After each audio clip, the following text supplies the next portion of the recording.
Hello, everyone. We have some special guests here, some political representatives from Connecticut. The first one on the list we have to take down, and I appreciate her coming in, hold on, Rosa DeLauro.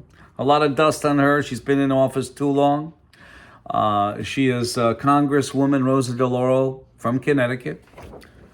The next one in line is Mr. Jim Himes. Jim Himes here. Next one in line is Richard Blumenthal, and along with Christopher Murphy, for representation of Connecticut. I'm going to read this to you because this is very important. This is from Marcus Tullius Cicero, and this is a quote. This is about 2,000 years ago. A nation cannot survive its fools and even the ambitious, but it cannot survive treason from within. An enemy at the gates is less formidable. He or she is known and carries their banner openly. But the traitor moves amongst us, those within the gate freely, his or her sly whispers rustling through all the alleys, heard in the very halls of government itself. For the traitor appears not a traitor. He or she speaks in accents familiar to their victims, and he or she wears their face and their arguments. He or she appeals to the baseness that lies deep in the hearts of all men and women. He or she rots the soul of the nation. He or she works secretly, unknown in the night, to undermine the pillars of the city. She or he infects the body politic so that it can no longer resist. A murderer is less to fear. The traitor is the plague. Now I'm going to show you the four traitors and the four plagues right there. Rosa DeLauro, Jim Himes, Christopher Murphy, and Richard Blumenthal. I tell you this in a very factual way. It is absolutely abominable. This video today is about Nonpartisan Government Accounting Office in bed with the Department of Defense, China-controlled, between 2015 and 2021, will decide against Bell V-280 Valor. My name is Daryl Guberman. The rest of the data will be down below in the description. Today is a very important day because I'm going to show you this mess. I have been dealing with the American National Standards Institute, who in 2019, a chairman of ANSI, called me up because I exposed an impropriety. Yes, an impropriety indeed. Of a laboratory accreditation that's sitting on ANSI, right over by the same forensic labs, etc., that they certify. There's no oversight. Very bad. I exposed that. A woman who was an employee of this accreditation body said, no, they're both separate entities unto themselves. One doesn't sit on the other's board, and I proved her wrong. A Russ Cheney, Russ Cheney, who was the chairman of the American National Standards Institute at the time, called me up and left me this message.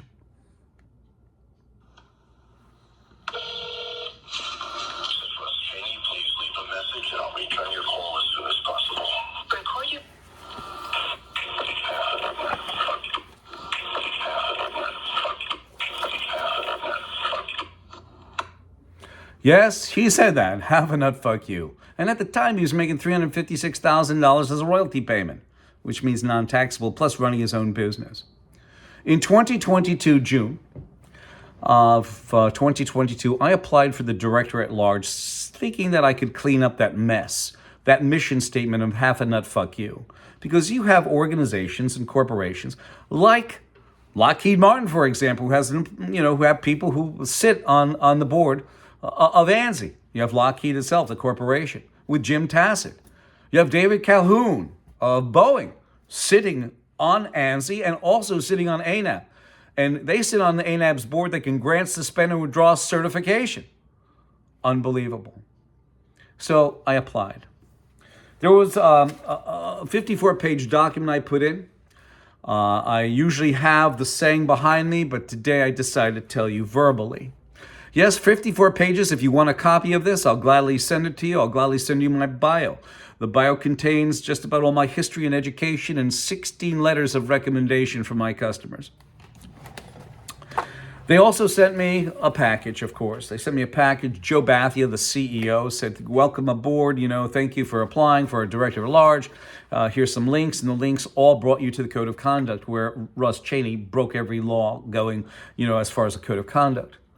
I did in 2019 send a letter to Joe Bathia. I did the right normal procedure. Joe Bathia sent it to their incompetent attorney, Jameson Carroll of Carroll and Weiss in Georgia, Atlanta, Georgia. He wrote back, he didn't hear anything, he didn't know, he had nothing disturbing. Well, that's blue smoke and mirrors, without a doubt. So in 2022, I applied. It was a very nice letter from Joe Bathia. I looked at the code of conduct and scratched my head. I said, let's see if they are going to get me in there, because my whole impetus to do that is to, number one, change their mission statement of have a nut, fuck you, and also be a representative for the small companies who are supplying to these big corporations that are sitting on ANSI's board, and also the federal agencies who they also supply stuff to for like cybersecurity and what have you. So I applied. There was 9 questions that I had to answer, and I based them on that representation for the small mom and pop organizations that supply a lot of materials to these corporations. Guess what? I answered them, I sent it in, and at the bottom of the questionnaire it said this: the committee appreciates your interest in serving in an ANSI leadership position and your willingness to provide us this additional information. Sincerely, Russ Cheney, Chair of the Nomination Committee 2022. Now we get back to the title of this video. Well, needless to say, they didn't pick me. I've still been waiting for the apology. I went down first to New York, where one of their offices are. I went there on a Saturday. Nobody's there, of course. I went there and saw the building without any identifying marks. There is nothing that says ANSI exists there. I then went down to Washington, D.C. I had the poster of half a nut, fuck you. ANSI says half a nut, fuck you. I was approached by the Secret Service several times. An FBI agent walked by me. How do I know? They stick out like a sore thumb.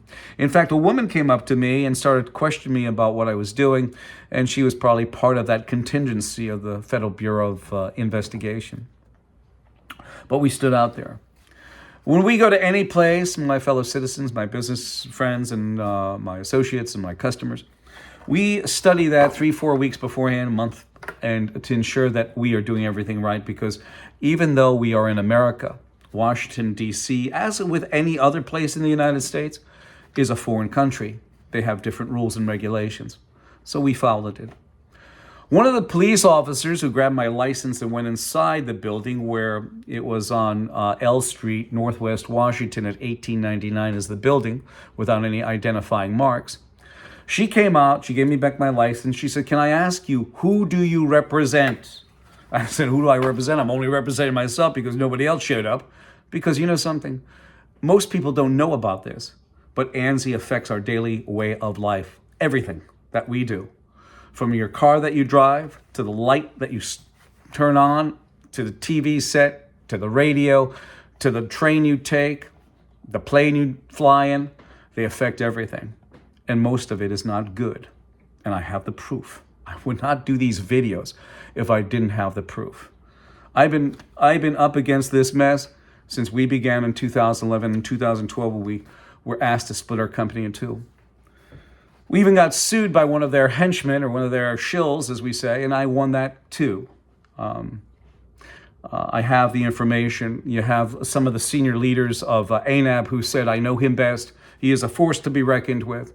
I don't need to get into it here. We're going to concentrate on why Bell Helicopter is going to lose the contract.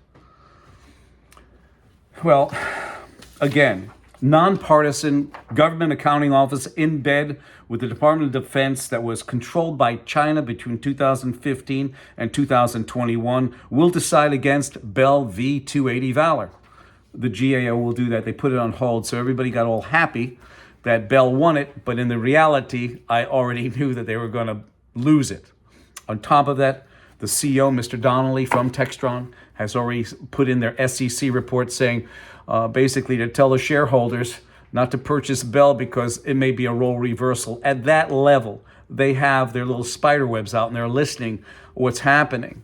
So that's not a strong CEO. It shows weakness. And that goes to the writer of that article who said that in their SEC filings, the SEC, by the way, that they sit on ANSI too.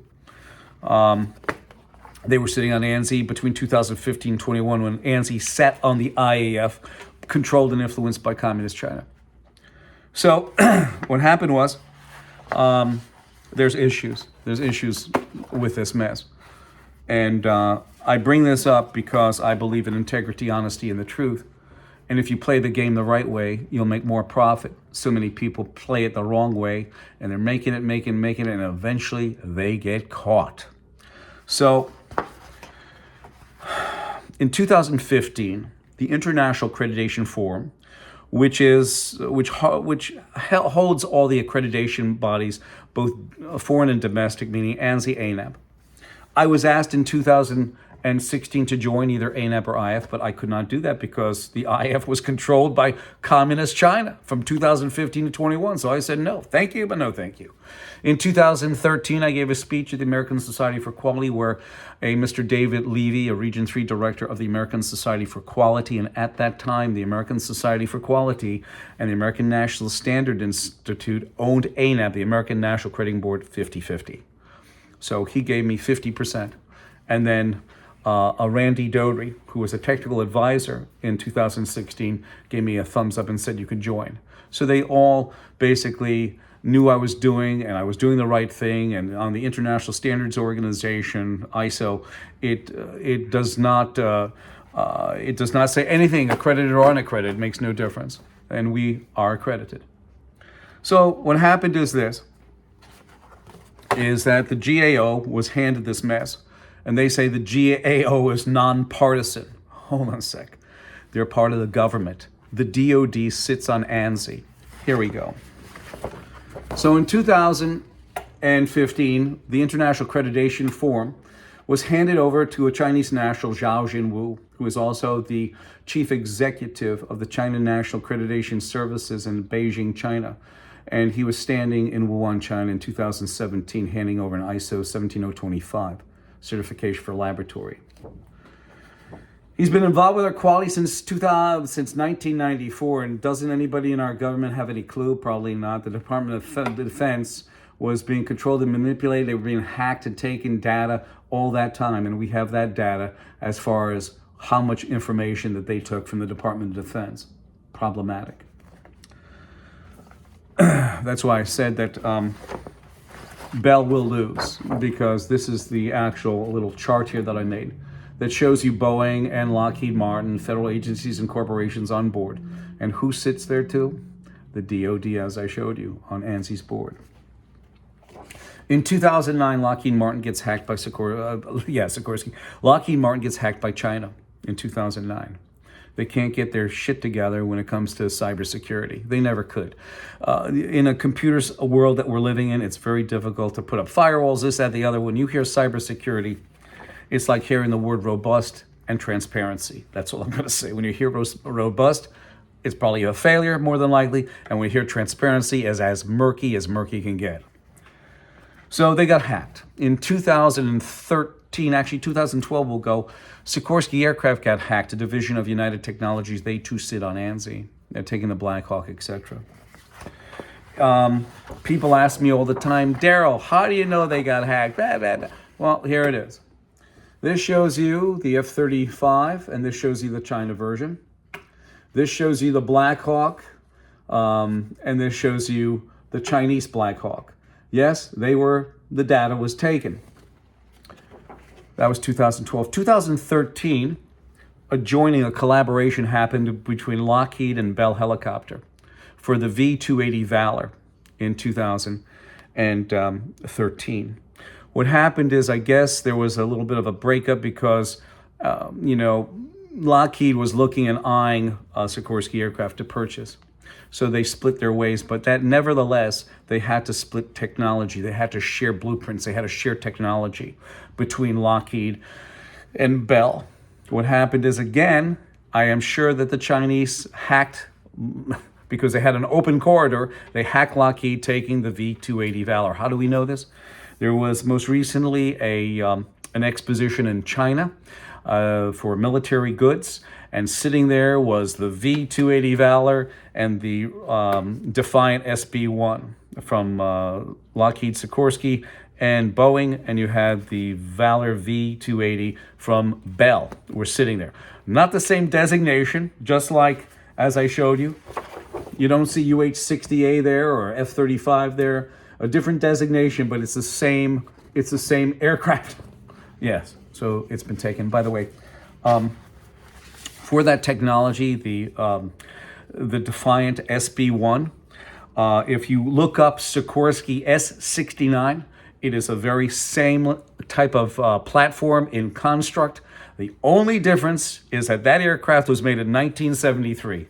And as that song goes, it's come a long way, baby. With the Defiant SB, the platform is made from it's made from materials of the 21st century, not the 20th century. And it's the same platform. So you have a 1973 technology that Sikorsky, Lockheed, and Boeing are trying to sell to the government. And by the way, there was an article in a paper concerning Lockheed Martin that they produced 800 aircraft, and they're still producing defects in the next bunch of them. So up to 800 there were defects, 801 there's defects, and they just perpetually keep this up without curing the situation, without getting their shit together. On top of that, Boeing, you have a team over there producing defects, and they're trying to shove the defects onto a government contract like the Defiant SB-1, and this does not go to the people who are working on these projects, it goes to the management. So you have Boeing. They got caught fudging documentation on their aircraft, along with their metal supplier, Kobe Steel.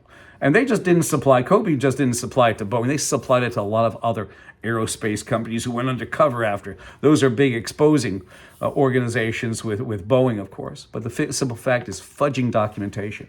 Why the hell does our representation in Connecticut want an organization, like Lockheed, like Boeing, to push an aircraft that has 1973 technology onto our armed services?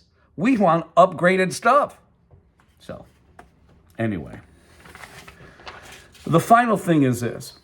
The four representatives of our wonderful state of Connecticut, Rosa DeLauro, Jim Himes, Christopher Murphy, and Richard Blumenthal, all supported with open arms a factor that in 2015, when Lockheed Martin purchased Sikorsky Aircraft, this was in the Connecticut Mirror. With China's okay, Lockheed Martin to close on Sikorsky purchase. And the worst part is this sentence that was in the article. But Connecticut, and if you want, read this, because this is what the meaning of that sentence is. I'll hold on before I read the actual sentence, but if you read it, Connecticut lawmakers praise Lockheed Martin for clearing its last regulatory hurdle. And the crescendo of this is you have Christopher Wray, the director of the FBI, under Senate subcommittee meetings and Congress and all this, always say that we are on a slippery slope when it comes to China and its destruction of our society. In fact, one of his sayings is the whole of the Chinese society is a threat to the U.S. and that America must step up and to defend themselves. And the FBI itself, was sat on ANSI-ASQ-ANAB's board between 2015 and 2021, where it had a heck of a lot of its data taken. Here you go. I don't lie about this. We have more data about the hacks that went on with our government. Every one of our federal agencies and most of the corporations that sit on ANSI, up to including Huawei, who is a very known cybersecurity risk, sits on ANSI. Every one of our federal agencies have gotten their data taken, while Christopher Wray beats his Chinese manufactured drum a sad state of affairs. In fact, in November of 2022, on November 15th, he gave a deposition concerning TikTok and concerning TikTok and China in general. But as you can see, and as I've showed you, the Department of Defense sits on ANSI. So we are not secure. You saw the balloon fly over us as well. We are not secure at all. In fact, my feeling is when they get to that, protect and defend the Constitution, protect and defend the people of the United States. Mr. Joe Biden did not do that. Those are grounds of impeachment because of that balloon. And if you think I'm wrong, I'm not wrong. I'm correct. But they will use all kinds of excuses as to why not to impeach him. But when you have a foreign entity flying over American airspace, what else can they fly over? I will tell you this. All they have to do, the Chinese, is take 20 jets and fly into our airspace. And it will take between 30 minutes and 1 hour for our jets to get up there and take them out. Maybe longer. Who knows? Because this one has to tell this one, has to tell this one. It's not instantaneous. So if they have a balloon that flew over, a jet flies quicker. My telephone number is 203-556-1493 or Daryl, TQRS@yahoo.com. And this is about Nonpartisan, GAO, Government Accounting Office, in bed with the Department of Defense, who was controlled and influenced by Communist China between 2015 and 2021 by being a member on the American National Standards Institute, and they will decide against Bell V-280. I thank you.